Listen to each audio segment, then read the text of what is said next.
Yeah, all right. Well, I guess we should talk about the election. I haven't watched the Yeah. news. You're gonna have to tell me. What did you gather from this? Well, you know what's funny? As you know, I'm a YouTube fanatic in many ways, and this wasn't prepared. I look at old sporting events because, I was too young to appreciate, let's say, the 1985 World Series or the Super Bowl, Yeah, what have you. Sorry, my phone fell. Or anything else. So I yeah, was watching the Super Bowl. Or no, I was watching the 1985 NBA All-Star game. yeah, A lot of New Yorkers on that team. I mean, our basketball has yeah, experienced, as Sol would say, a retrogression. Because there were a lot of New Yorkers on that All-Star team. Kareem, yeah. Rolando Blackman, Really Dr. J, just to name a nice, few. man. Tiny, But I tiny saw a Archibald commercial. too. Yep. I saw a commercial Now tell me. that epitomized that time. You're talking 1985, Yep. and there was a commercial. Mm. Um, and you just saw that it was like a pro-American commercial, and we could all agree on that. Yeah. That we're all Americans, whatever color, creed you are, and Yep. we could all band together. Yep. I forget. It was, I believe, it was a man from Eastern Europe who was going to join the Olympics, and Mm. they said he fled like one of the communist bloc countries, and he was proud to be an American now, and Wow. in a Wow. car Fantastic. commercial or something.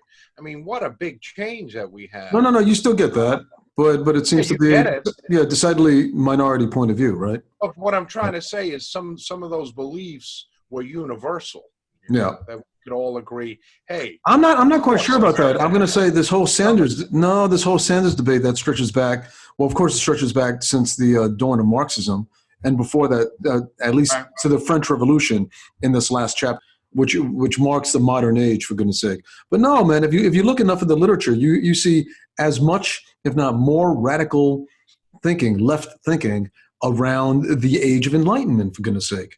yeah. This is the great movement against God and his church. So we would say, right, from our point of view, right? But certainly the rise of modernism was around that time. Think about Mary Dodd. I just heard about Mary Dodd again with respect to Father Relia, who brought up Mary Dodd again from your mother's high school, Evander Child's high school in Right, the Bronx. right off Fordham Road. I mean, I There's don't no know. building We don't left. know whether it's credible or not. But I mean, her testimony before Congress, where she talked about um, infiltrating the Roman Catholic Church from within, of course, which was their game plan over for about 150 years, actually for 2,000 years. But in the last Sure. chapter, in the modern age, they realized that they couldn't beat the church from without, so they had to beat the church from within, Yeah.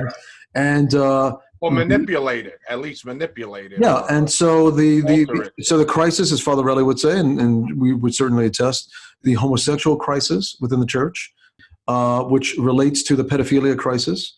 Sorry, That was I'm interesting being what blunt here. the father said. I'm a Bronx boy here, like our beloved president. He's a Bronx family through and through, and Yeah, you I know thought that was interesting what we Father Relia. Aurelius said. Yeah, we Aurelius. speak bluntly from our part of the world, and if we need Well, to let me just say, take a wrecking ball to the wacky presumptions of people from another ilk, that's fine. We're going to have to do that. So forgive us out there, who may be listening to this. But let me just say, the Masons, the communists, the modernists, and related to that seems to be those who, I don't know, I don't understand the homosexual movement. Okay, but there seems to be some sort of a homosexual movement within the church that took root pre-Vatican II, a little bit before pre-Vatican II, if not before. And Father Relly was saying that in the seminaries, he felt like 50%, yes. and it's actually even today, that 50%, maybe it was even worse back then, but 50% of the priests were homosexual, and it was obvious. And they made advances on him, and, he beat them down in a sense. But what do you think? So I humbly ask you. I mean, I was very intrigued with what he said, that what is currently happening is not pedophilia, but it's a homosexual assault on the church. Either way, it's sinful and it's ungodly, But it's unchristian. That's all we need to really say in the my end. Right? question to you is, do, do you think there's an initiation in some sectors of the church to be gay and then be If you look at promoted? Or hold on, or are people going in there gay majority, and they want their souls cleansed because fornication. If you look at just look at the story.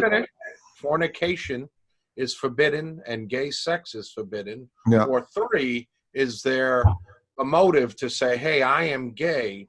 By being a priest, I will be able to influence others and be part of this cabal that's influencing the church. Well, all you have to do is listen to the story of Cardinal Bernardine, who is portrayed in a Windswept House by Malachi Martin. Right, he mentioned that, and I think he was one of the primary religious figures, a priest at the time, in some sort of an induction, some sort of a ritual for Satan that apparently, if you believe the story, was broadcast simultaneously between Charleston, South Carolina, Turin, Italy, and Rome.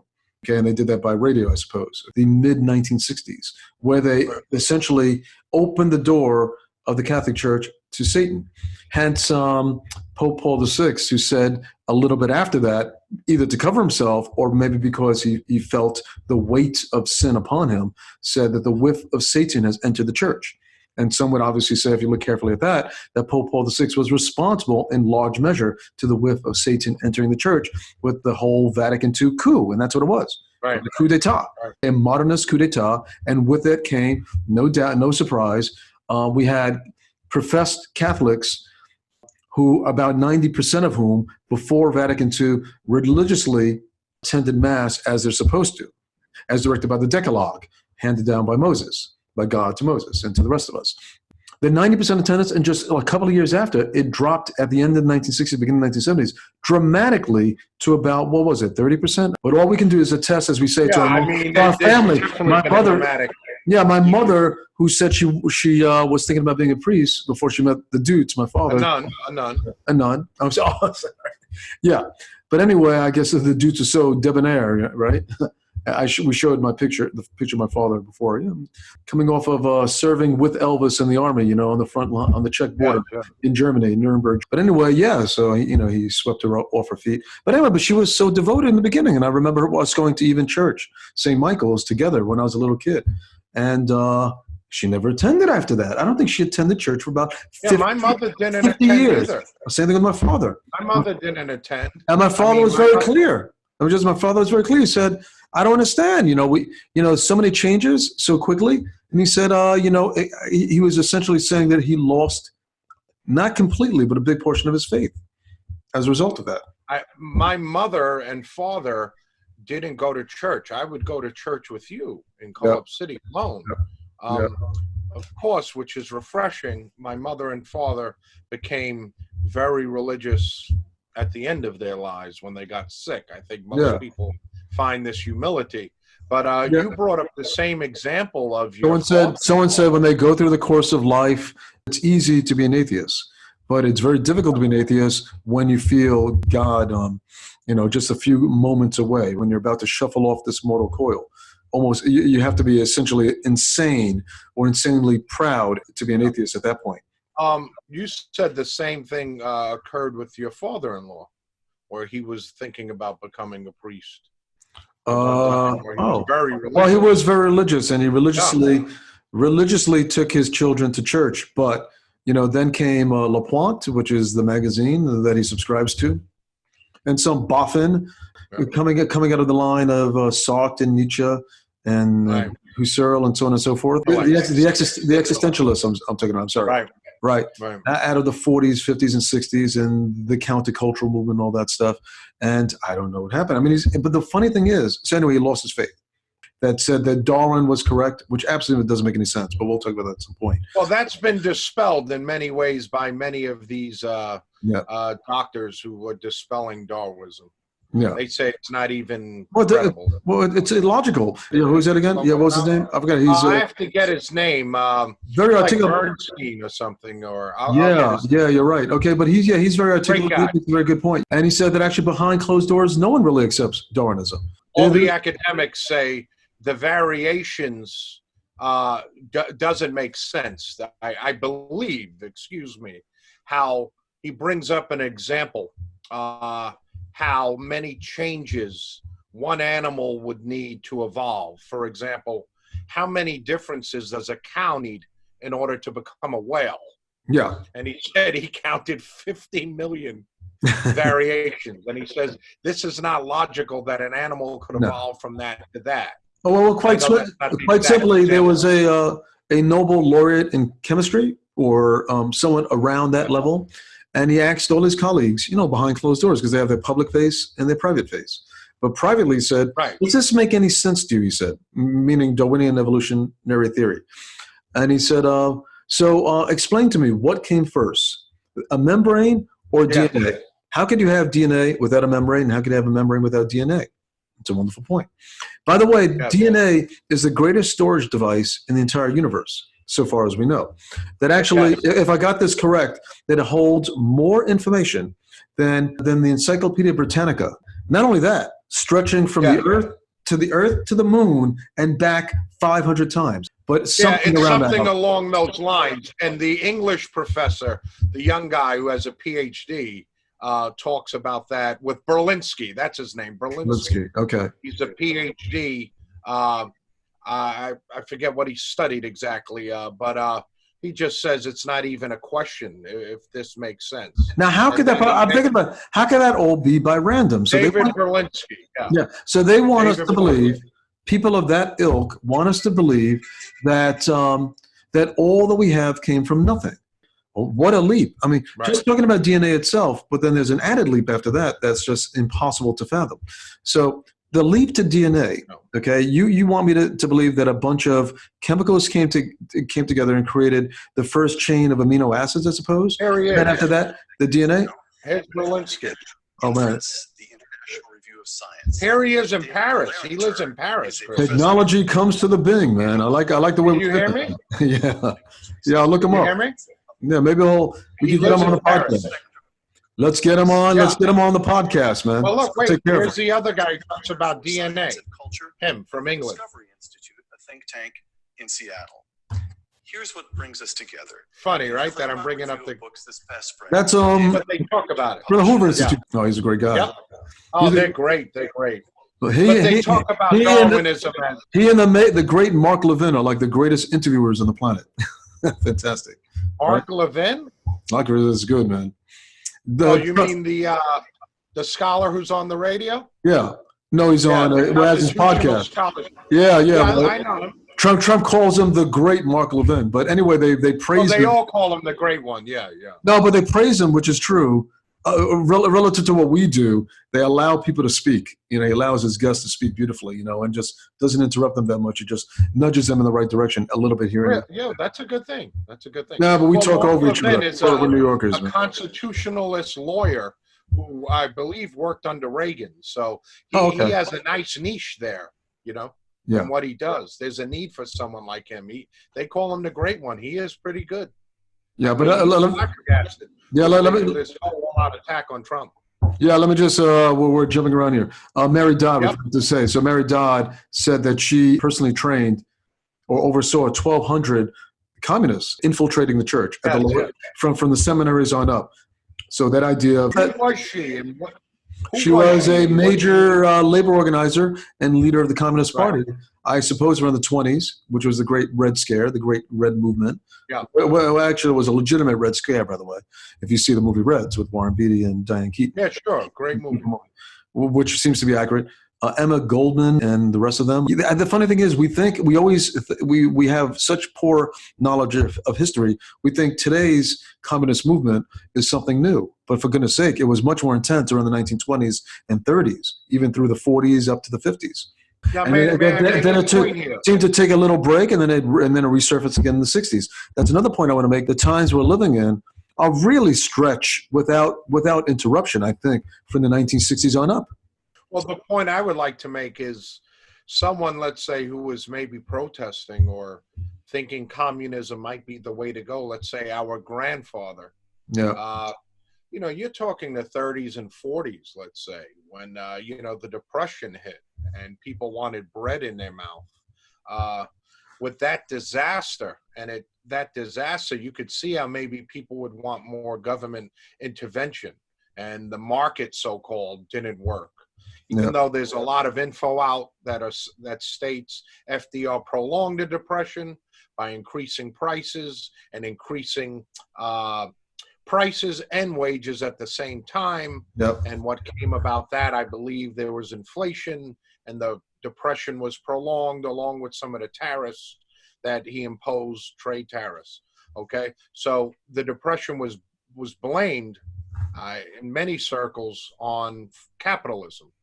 But these people, I don't think you can make a solid argument now that the free market hasn't worked in the United States. You know, we spoke about this a million times. What did Milton Friedman say again? Oh, yeah, Milton Friedman said there are three things that we acknowledge as fact, and this is probably the early 90s.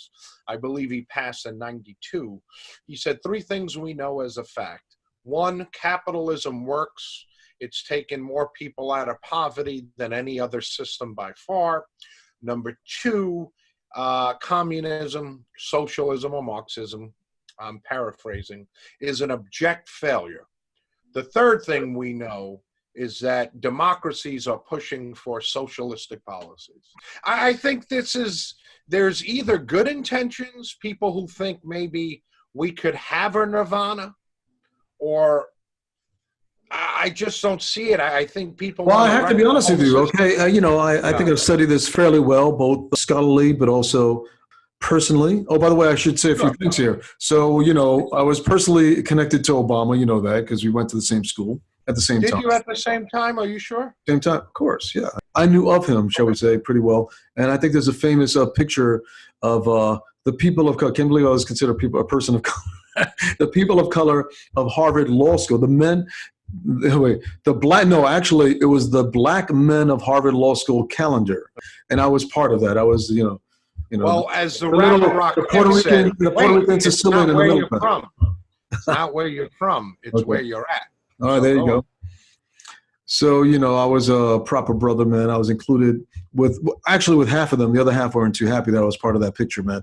But I was at like that little Puerto Rican dot in the middle of that calendar. And Obama, I'm sure Obama was part of that too. If you get your hands on that calendar, it's going to be worth a lot. Not because I'm on it, because Obama's on it. I can't find it. I've been looking for it.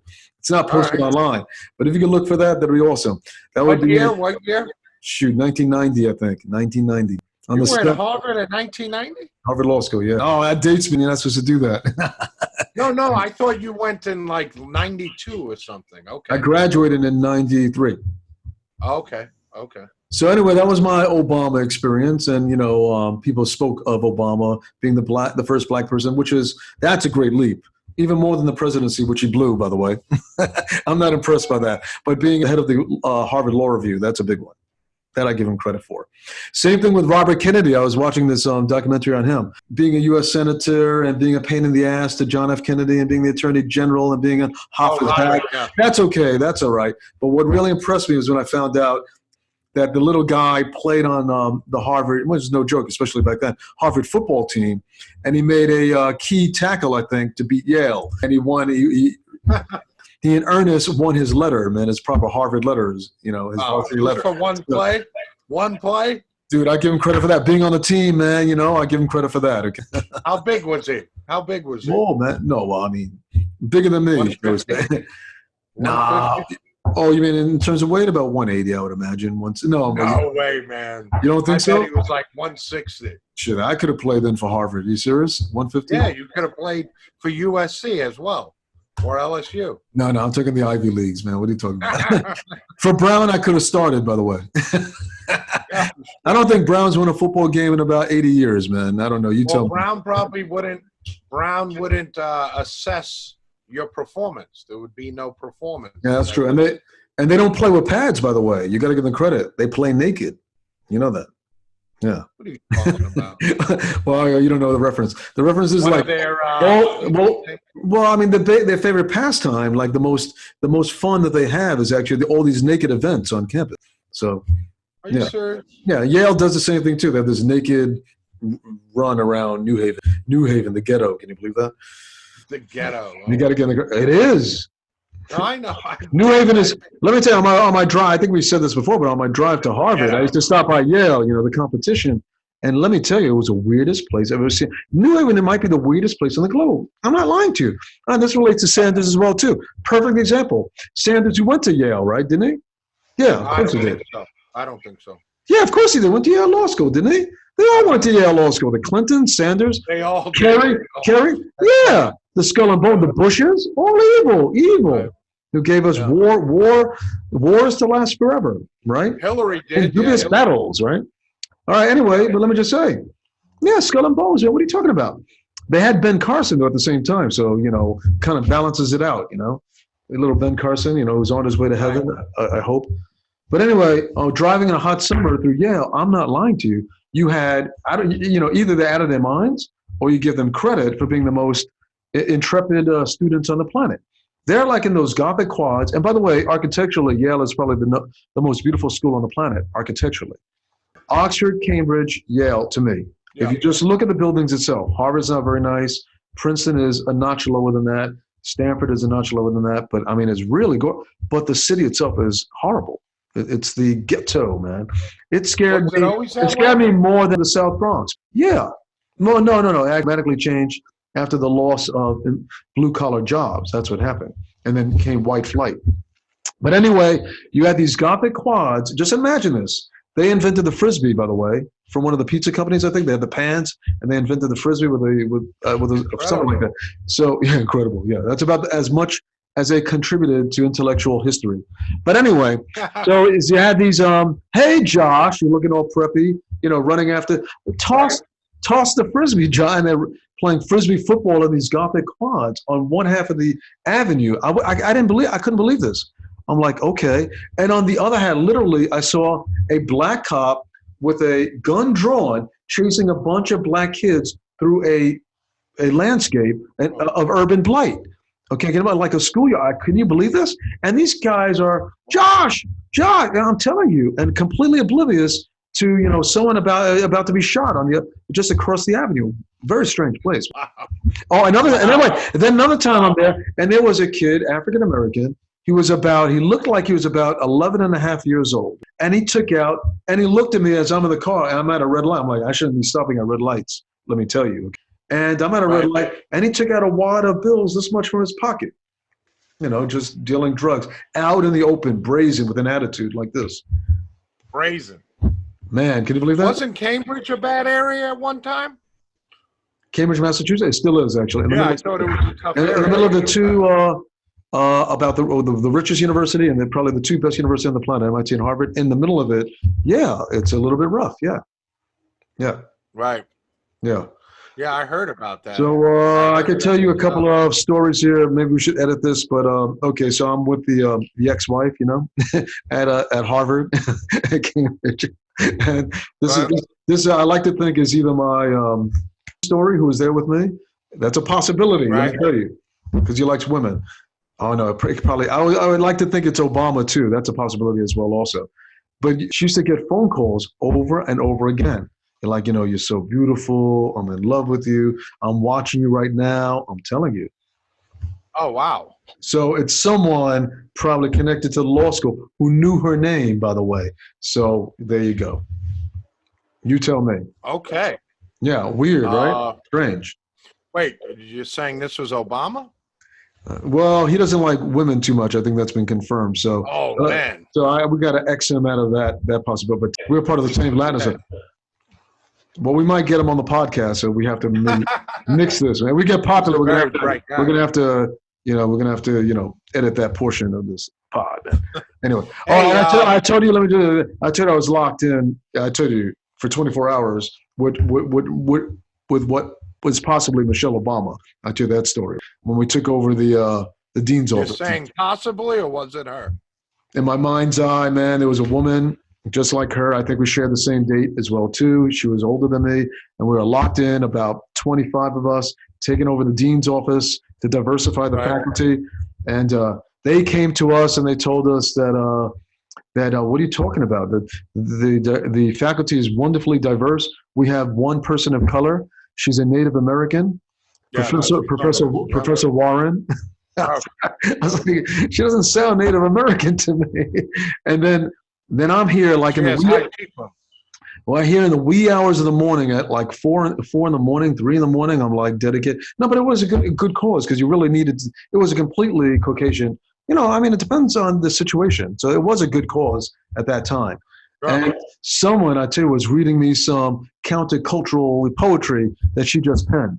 It was like dude, it was like, it was a throwback to the 1960s, man, fighting the power, Stokely Carmichael, Snick, with John Lewis and what's his name from Baltimore, the Honorable Elijah Cummings, that type of thing.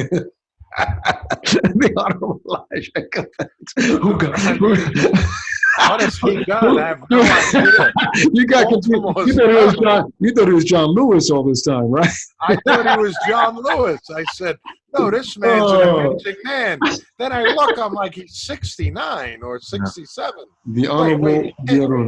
Wait, he marched with Dr. King. What was he, 7?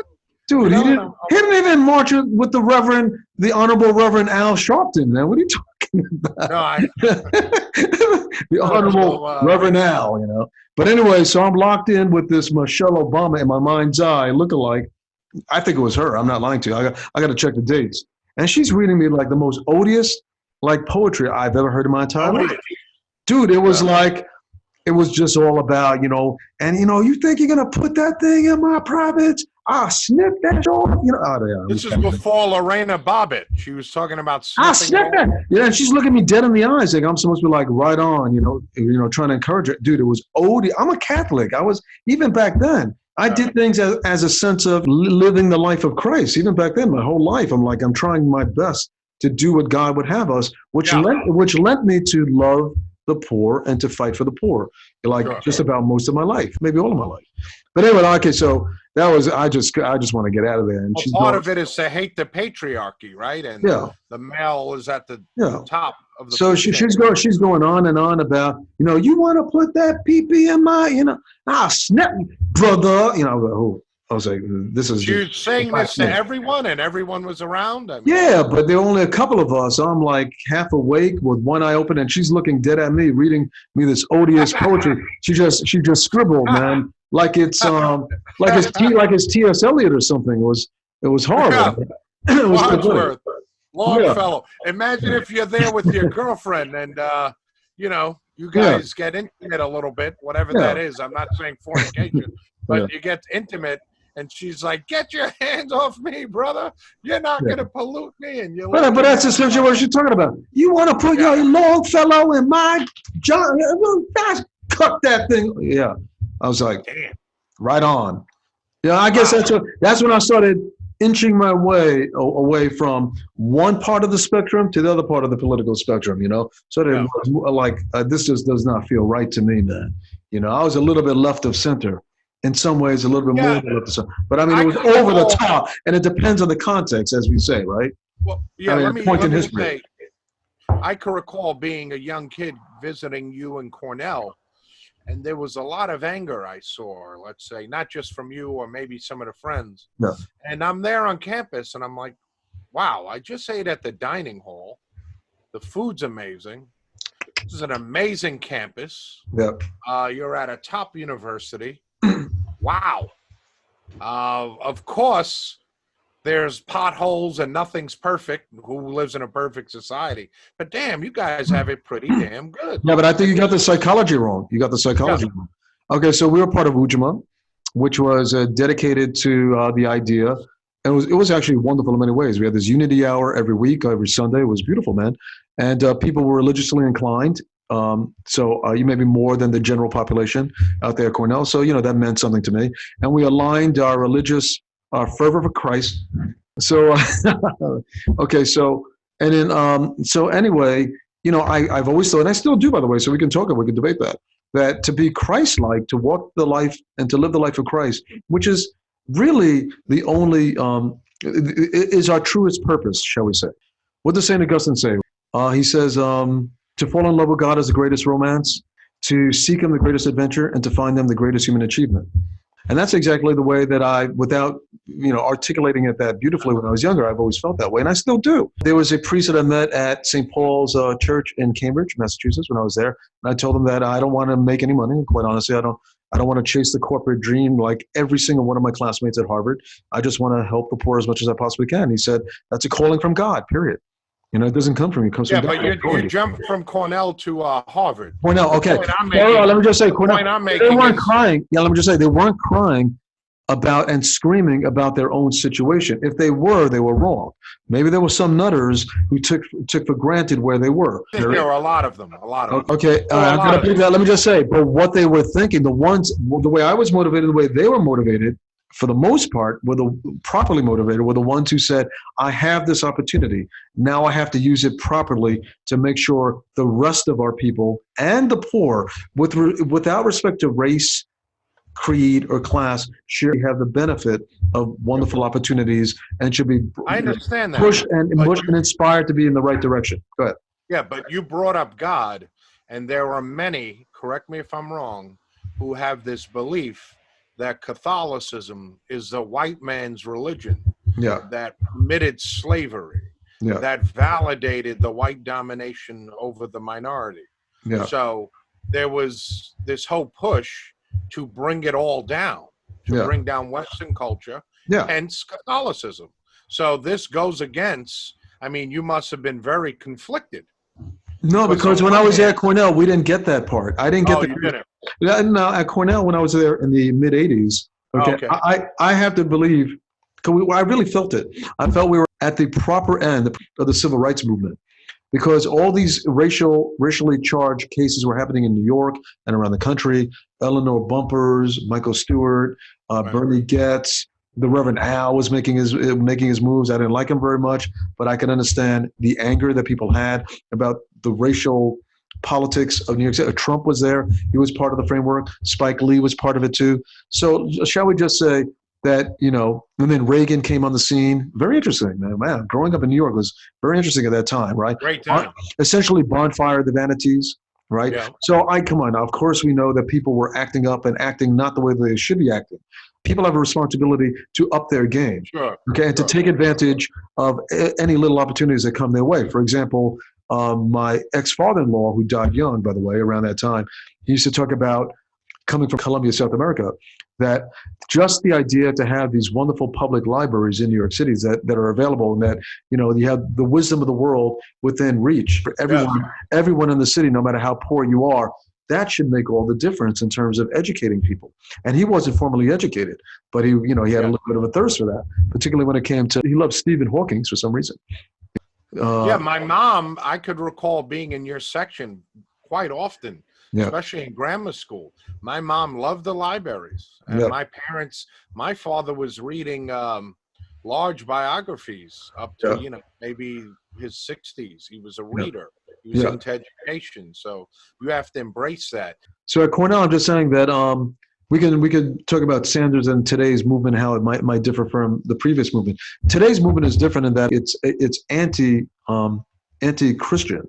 It's certainly anti-Christian. It may be anti-God, and it's anti the idea of some sort of a transcendent truth, an objective truth, something outside of human experience or human will. Okay, so that's the problem with this movement. Okay, but when I was with my friends who are primarily African American and Hispanic, they still had that love of God within them, and I think they were motivated by that sense, that Christian sense. In order, they felt moved by that to give to those who didn't have the opportunities that they had. Anyway, I want to give you a couple of things here. First of all, since we're talking about Cornell, we need to give a shout out to Freeman Dyson, the greatest mind on the planet, who just died. Freeman Dyson, the great theoretical physicist out of the Institute of Advanced Studies at Princeton, a Cornell graduate. He got his PhD at Cornell. Very, very happy to see. So Cambridge, and then Cornell, Trinity College, Cambridge, then Cornell. He worked with Hans Bethe. Hans Bethe was one of the architects. With the atom? Yes. I guess he worked with Fermi. I'm not sure if he worked with Fermi, but he certainly worked at Los Alamos, and he was responsible. Manhattan Project? Yeah, with Teller and such, and Oppenheimer developing the atomic bomb, and then maybe the hydrogen bomb. I don't know to what end. Okay, we don't seem to be much better for it.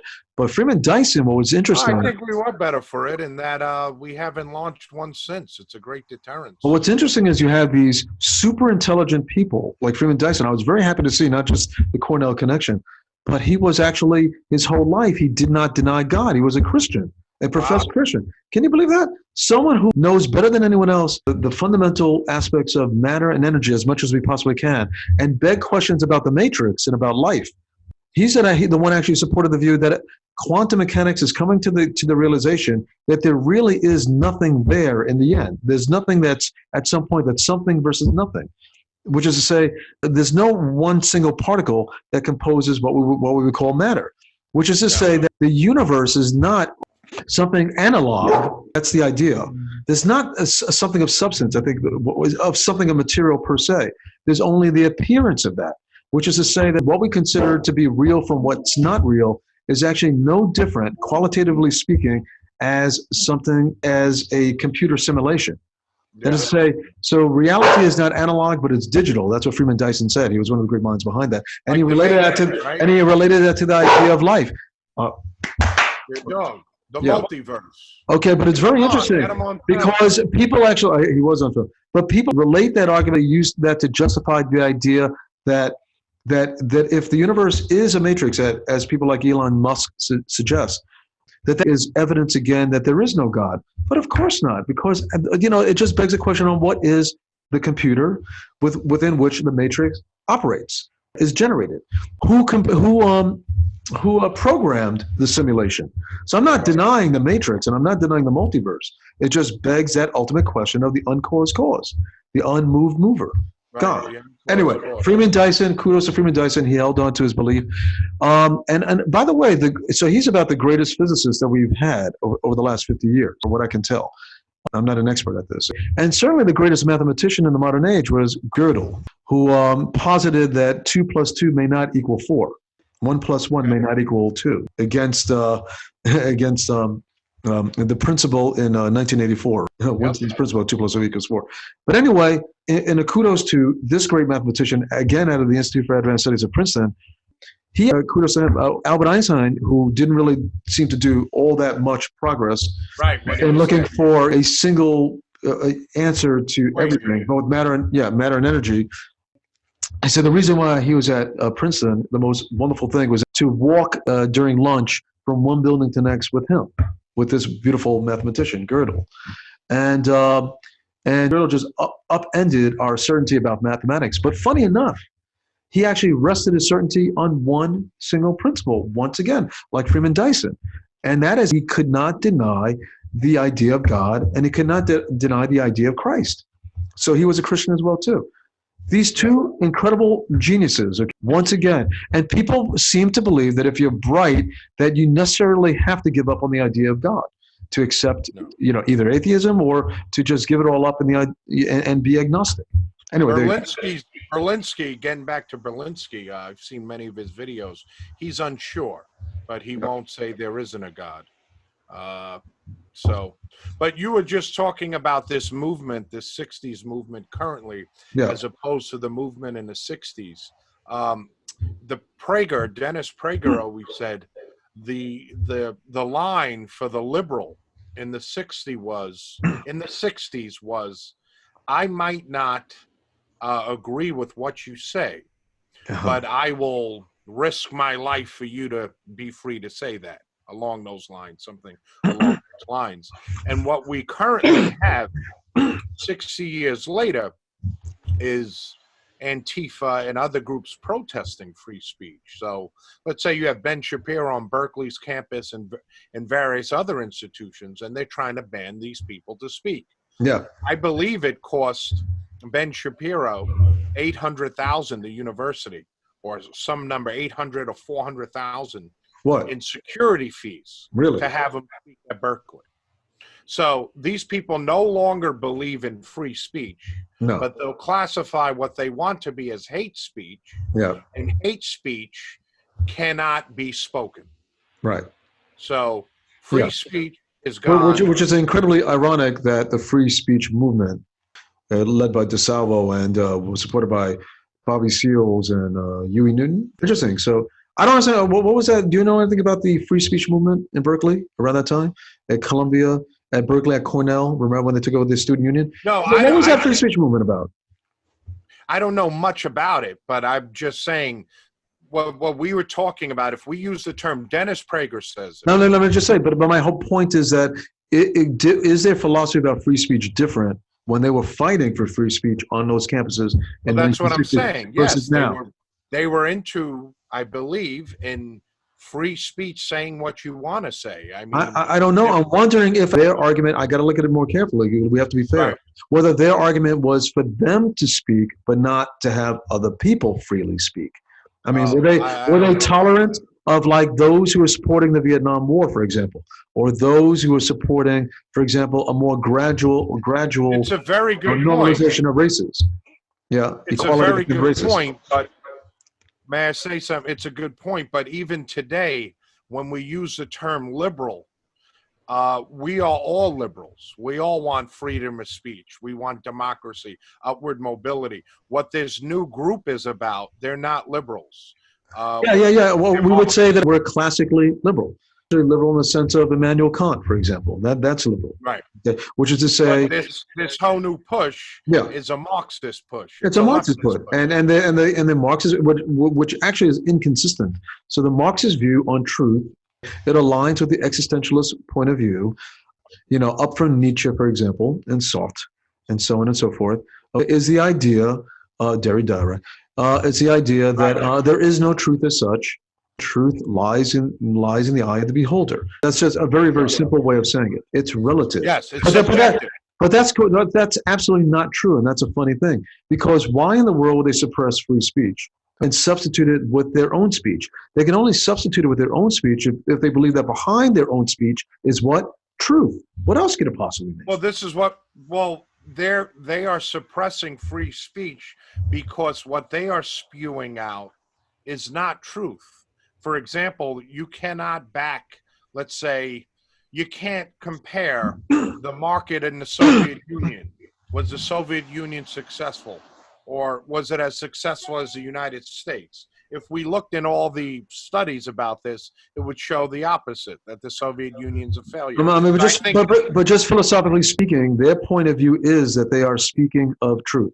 That implicitly, that's what they're implying. Even though they seem to suggest, if you ask them in a classroom, what is truth? They will all say it's relative. That's funny. It's not true because they believe in the truth of a perfectly, equal. Actually, no. Shall we put it this way?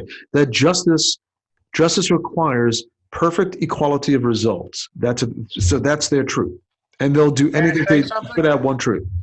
At this book, I told you about this book, Post-Modernism.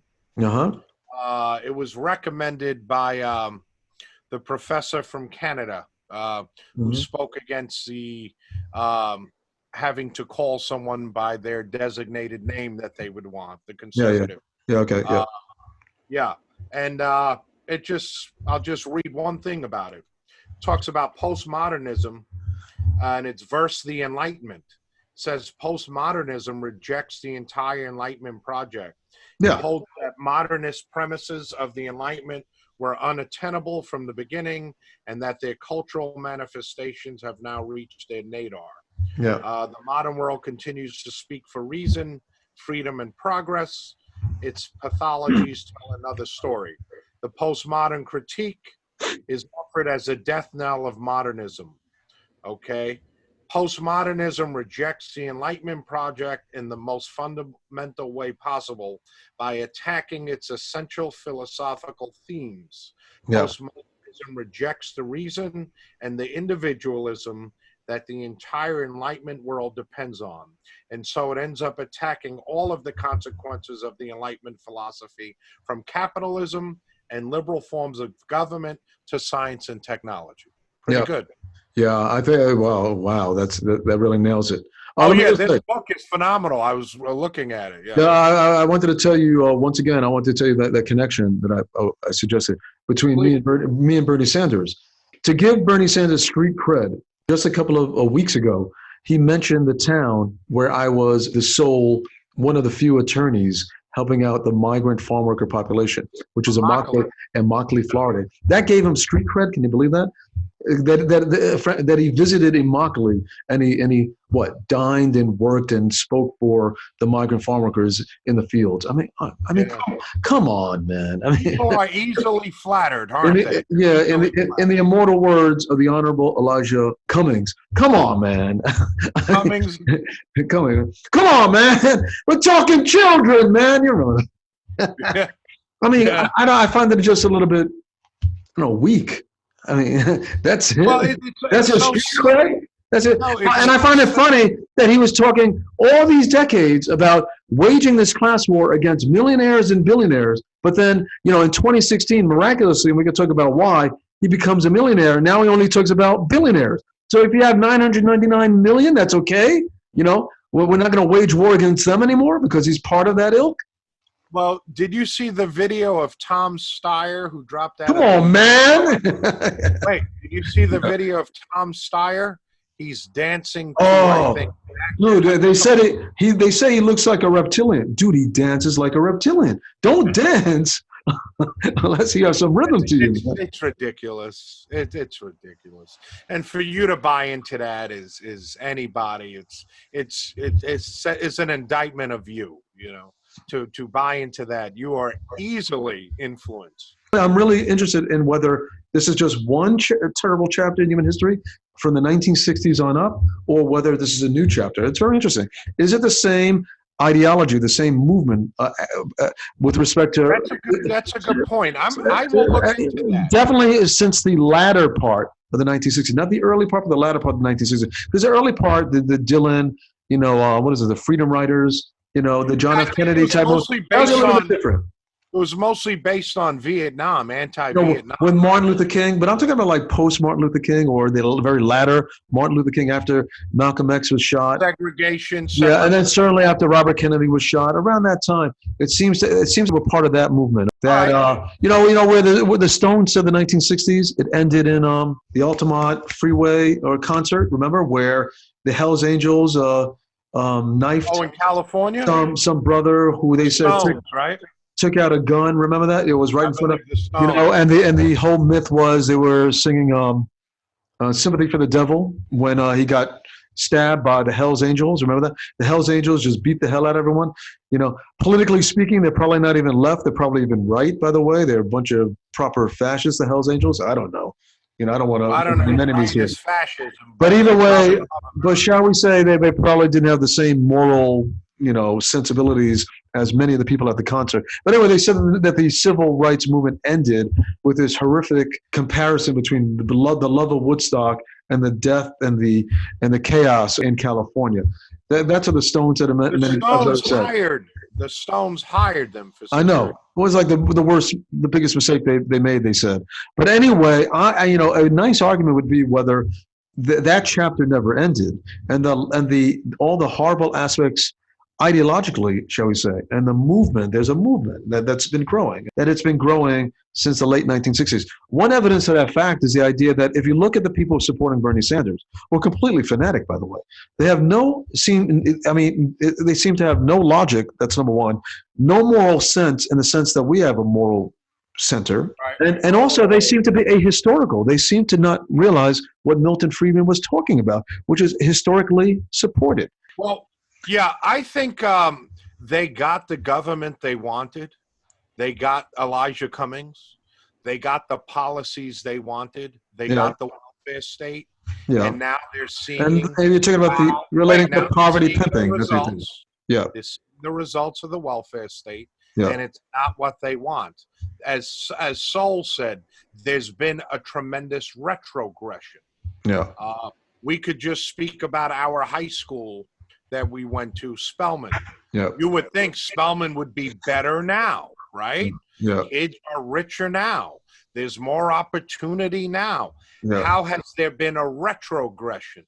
Yeah. For a high school, just for an example. Well, let me just throw out these two theories. So one theory is, if you notice, the people supporting Sanders are young kids who are miseducated from cradle to grave, and supported by a really acidic, perverse general culture, okay, from Hollywood to the music industry, which is really the same thing, and all supported by social media and who they're listening to, and the bits of propaganda that they get in terms of news, from the mainstream news. So you have these kids who are essentially lobotomized, and then you have if you notice, there seems to be a jump, and you have the old hippies. So these are the grandchildren of the other generation that are supporting Sanders as well. These old hippies, who are still fighting Vietnam, for goodness sake. Now, the interesting thing is whether it's the same ideology from the late 1960s, or they see that war on poverty had its problems, and they want to take it to the next level, DEFCON 3 from their point of view. I don't know, okay? But I find that very interesting. Well, as Sowell said, as Thomas Sowell stated, soul has a soul, yeah. What were the intentions of the war on poverty? Yeah. The intention were, as Lyndon B. Johnson stated, to move people from tax cheaters to taxpayers, and to create an independence where people were no longer holden to any organization. They could be self-sufficient. Yeah. But many trillions of dollars later, the opposite has occurred. So victimization, the trillions of dollars spent, the breakdown of the family, everyone's a victim, the hatred for America. So as wages increase, or as people are getting money, you would think they would assimilate more and rise, but we have generations that are dependent on this government. So, well, I'm going to leave you with this. I'm going to leave you with this one thought. I advise you and anyone who might be listening to us to revisit those old 1950s horror movies, particularly the Universal Studio, but maybe not Universal, but the ones relating to the alien menace, the Lovecraftian type stories. Do you know what I mean? Okay, like for example, Invasion of the Body Snatchers. Have you seen the original one in the 1950s? Yes. Because it's a perfect analogy, it seems to me, to today in the West, maybe in most of the world, and certainly in the United States. Invasion of the Body Snatchers.